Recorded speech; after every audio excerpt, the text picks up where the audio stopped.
الحمد للہ وکفا وسلام علی عبادہ الذین اصطفیٰ اشہد ان لا الہ الا اللہ وحدہ لا شریک لہ واشہد ان محمدا عبدہ ورسولہ صلی اللہ علیہ وآلہ وسلم۔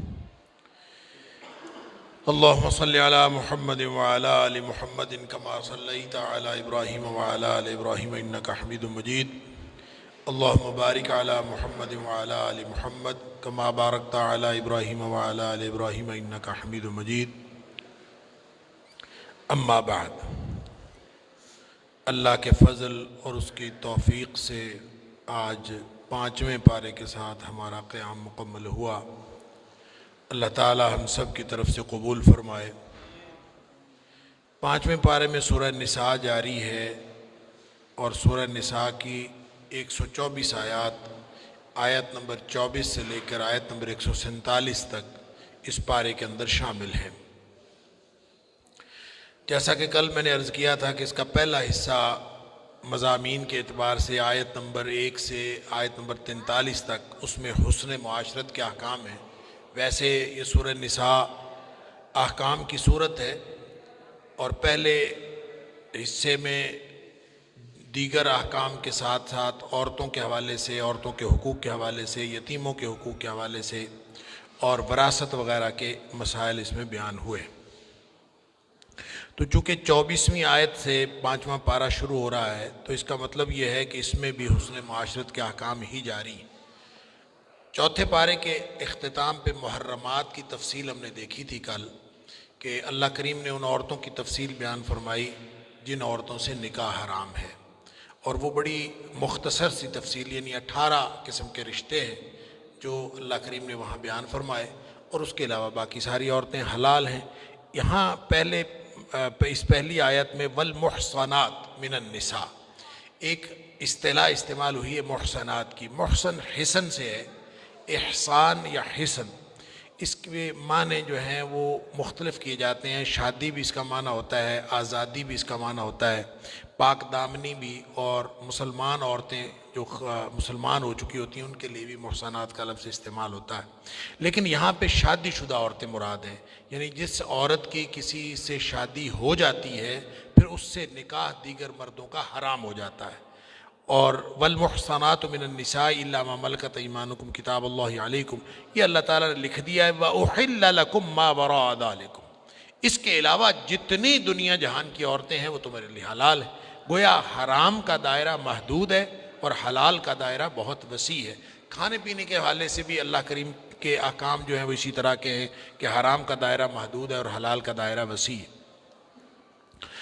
اور پھر اس میں باقی عورتیں جو حلال ہیں ان کی شرائط رکھی ہیں، شرائط کے ساتھ ہیں، یعنی محسنین غیر مصافحین، یہ بھی ایک شرط ہے، اور پھر یہ بھی کہ فآتوہن اجورہن فریضہ، ایجاب قبول ہو، ایک دوسرے کے ساتھ ہمیشہ رہنے کا عہد ہو، اور مہر دیا جائے، خفیہ دوستی نہ ہو، یہ سارے ولا جناح علیکم فیما تراضیتم بہ من بعد الفریضہ، یعنی آپس میں رضامندی کے ساتھ ہو۔ تو یہ ساری اگر شرائط موجود ہوں اور گواہ بھی ہو اور اعلان بھی نکاح کا کیا ہو تو پھر یہ نکاح جو ہے کیا جا سکتا ہے، یعنی جو سارے جہان کی عورتیں حلال ہیں وہ ان شرائط کے ساتھ ہیں۔ اسی طرح معاشرتی احکام کی حکمتیں بیان کی ہیں آیت نمبر 26 اور 27 میں واللہ یرید ان یتوب علیکم ویرید الذین یتبعون الشہوات ان تمیلوا میلا عظیما۔ اصل میں اللہ تعالیٰ نے جتنے بھی احکام بیان کیے ہیں اس میں ایک خاص اس میں حکمت نظر آتی ہے، اور یہ ہے کہ یرید اللہ لیبین لکم ویہدیکم سنن الذین من قبلکم، اللہ تعالیٰ تمہیں پہلے لوگوں کی کہانیاں سنا کر ہدایت پر قائم رکھنا چاہتا ہے، اور اللہ تعالیٰ یہ چاہتا ہے کہ تمہارے اوپر شریعت کے احکام واضح کر دیے جائیں، اور پھر اللہ یہ بھی چاہتا ہے کہ تمہاری توبہ قبول کر لے۔ البتہ جو شہوات کی طرف، جو شہوات پوری کرنے والے لوگ ہیں، جو صرف خواہش نفس کے پیچھے دوڑتے ہیں، ان کا خیال ہوتا ہے کہ وہ بس صرف خواہش پوری کریں، وہ کسی قسم کی پابندی قبول نہ کریں۔ اللہ تعالیٰ یہ چاہتا ہے کہ تم اپنے معاملات میں جس طرح سے مال کسی کا نہیں کھانا، کسی طرح حرام مال کی طرف نہیں جانا، اسی طرح جنسی تعلقات میں بھی حرام چیزوں کی طرف نہیں جانا۔ جو اللہ تعالیٰ نے حدود قائم کر دیے ہیں ان بڑے گناہوں سے فرمایا تم بچ جاؤ،